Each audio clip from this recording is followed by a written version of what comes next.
तीसरा बिंदु है आर्थिक विकास का आधार। उद्योग जो है वो आर्थिक विकास का आधार है और शिक्षा उनको किस प्रकार से सहायक सिद्ध होती है। तो हमारे देश की जो आर्थिक स्थिति है, जो कि प्रमुख स्तंभ माना जाता है, वो शिक्षा के ऊपर ही टिकी हुई है। किसी भी राष्ट्र की जो उन्नति है वो उद्योगों के द्वारा और शिक्षा के द्वारा मानी जाती है। शिक्षा के द्वारा ही हम विभिन्न क्षेत्रों में उद्योग उत्पन्न करते हैं, उद्योगों का निर्माण करते हैं। इससे औद्योगिकरण का जो विकास है वो तीव्र गति से होता है। नेक्स्ट है हमारा चौथा बिंदु कृषि विकास में सहायक। कृषि विकास में आप जानते हैं कि पुरानी तकनीक थी, पुरानी तकनीक में खेती जो है वो हल के द्वारा, बैलों के द्वारा की जाती थी। शिक्षा ने इसमें क्या किया कि नई नई तकनीकों को लेकर के आई, ट्रैक्टर, थ्रेसर, मशीनें, इन्होंने कृषि को आसान किया और कृषि भी दिन दुगनी रात चौगनी प्रगति करने लग गई। और जब हमें वहाँ से कच्चा माल प्राप्त होने लग गया तो हम उनको उद्योगों में लगाने लग गए। जो काम हम महीनों में करते थे उनको अब दिनों में करने लग गए और कुछ समय पश्चात शिक्षा ऐसी तकनीकी को ले आएगी कि हम कुछ घंटों में ही उन काम को करने लगेंगे। अगला बिंदु है आपका जीवन स्तर का विकास। जिस देश का औद्योगिकरण और शिक्षा जितनी अच्छी होती है वहाँ का जीवन स्तर भी उतना ही अच्छा माना जाता है, क्योंकि हमारी मानसिकता जो है वो शिक्षा के द्वारा बदलती है। हमारा रहने का स्तर, हमारा पहनने का स्तर, बात करने का तरीका, हमारी सोच, ये सब शिक्षा पर निर्भर करती है। और जब हमारी ये सब चीज़ें बदल जाती है तो निश्चित रूप से राष्ट्र का विकास होता है, हमारा विकास होता है, उद्योगों का विकास होता है, व्यक्ति का विकास होता है। विकासशील देशों में और विकसित देशों में यही अंतर मुख्य रूप से देखने को मिलता है कि जीवन शैली में परिवर्तन आता है। नेक्स्ट है हमारा मानवीय संसाधनों का सर्वोत्तम प्रयोग। मानवीय संसाधनों का सर्वोत्तम प्रयोग शिक्षा के द्वारा ही संभव है। आप जानते हैं कि एक छात्र होता है और उसके अंदर बहुत सारी प्रतिभाएं छुपी हुई होती हैं, लेकिन जब तक हम उसको बाहर नहीं निकालेंगे हमको पता नहीं चलेगा कि ये बालक और क्या क्या काम कर सकता है। हम केवल उसको स्कूली शिक्षा, चार दीवारी की शिक्षाओं में ले आएंगे और उसको किताबें पढ़ा देंगे, लेकिन हमें ये पता ही नहीं चलता कि इसके अंदर इतनी सारी प्रतिभा छुपी हुई होती है। तो शिक्षा के द्वारा हम उसके जो प्रतिभाएं होती हैं, उसकी जो सृजनात्मकता का गुण होता है, उनको बाहर निकालते हैं और इसके द्वारा देश का विकास होता है, राष्ट्रों का विकास होता है। अगला हमारा बिंदु है प्राकृतिक संसाधनों का उपयोग। तो भारत को सोने की चिड़िया कहा जाता था। क्यों कहा जाता था? वो इसीलिए कहा जाता था क्योंकि इसके पास में प्राकृतिक संपदाओं के अथाह भंडार थे। अथाह भंडार मतलब इतना कुछ था कि बताते हैं कि अंग्रेज जब गए थे तो यहाँ से सब कुछ ले गए थे, लेकिन उसके बाद में भी हम लोगों ने प्रगति की। हमारे पास में इतना ईंधन है, इतने सारे हमारे भंडार हैं कोयले के और पेट्रोलियम के, इसके साथ साथ प्राकृतिक गैसें हैं, खदान है। आज भी अगर देखा जाए तो हम जहाँ भी खोदने जाते हैं वहाँ से कुछ ना कुछ खनिज पदार्थ जरूर निकलता है।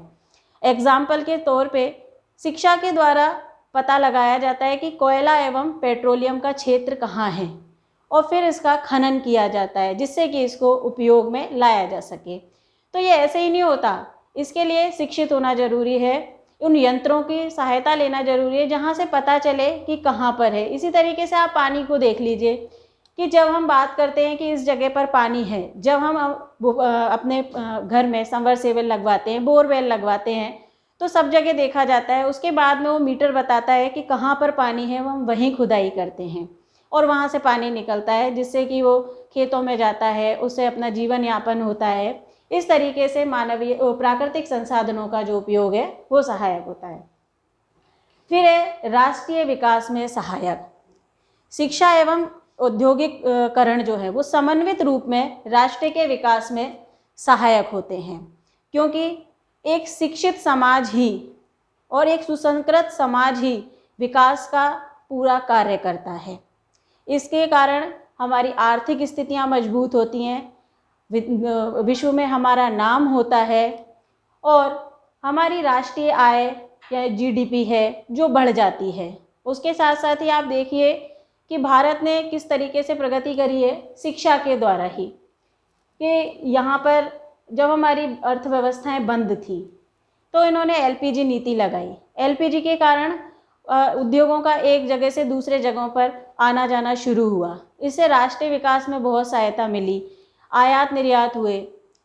जो चीज़ें हम बाहर से खरीदते थे फिर उनको दुगने दाम देते थे, अपने देश में ही बनाने लग गए, या क्योंकि वहाँ से हम माल लाने लग गए।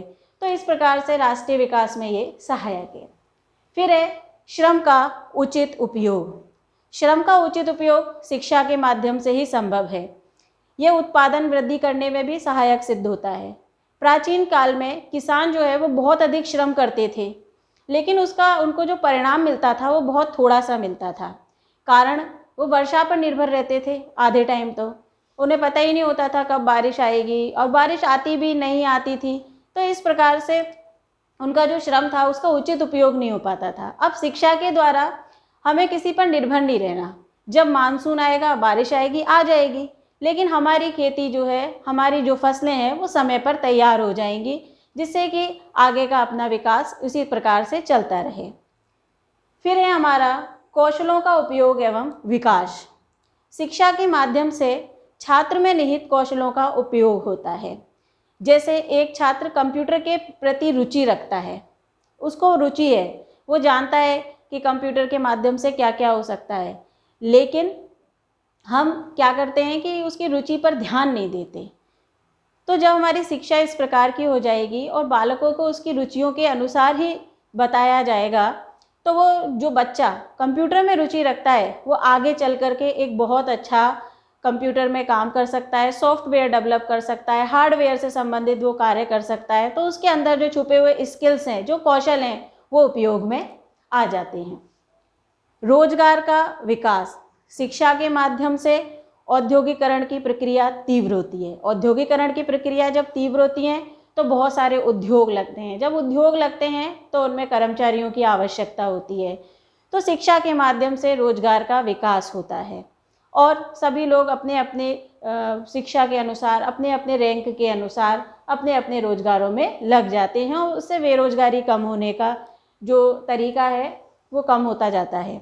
नेक्स्ट है मितव्ययता का विकास। मितव्ययता यानी कि बचत। शिक्षा एवं उद्योगीकरण के समन्वय से मितव्ययता की स्थितियां उत्पन्न हो जाती हैं। मितव्ययता की स्थिति में कम धन में अधिक उत्पादन होता है, क्योंकि हमारे पास क्या दिमाग है, हमारे दिमाग ने तकनीकें खोजी। तकनीकों से हमें पता चला कि जहां हम किसी काम को करने के लिए 1 लाख रुपया लगा रहे थे, उस काम को हम 50,000 में भी कर सकते हैं, 20,000 में भी कर सकते हैं। और आज आप देख लीजिए कि मितव्ययता का जो गुण है वही बड़े बड़े जो अपने उद्योगपति हैं उनको आगे बढ़ा रहा है। अगले बिंदु पर हम बात करेंगे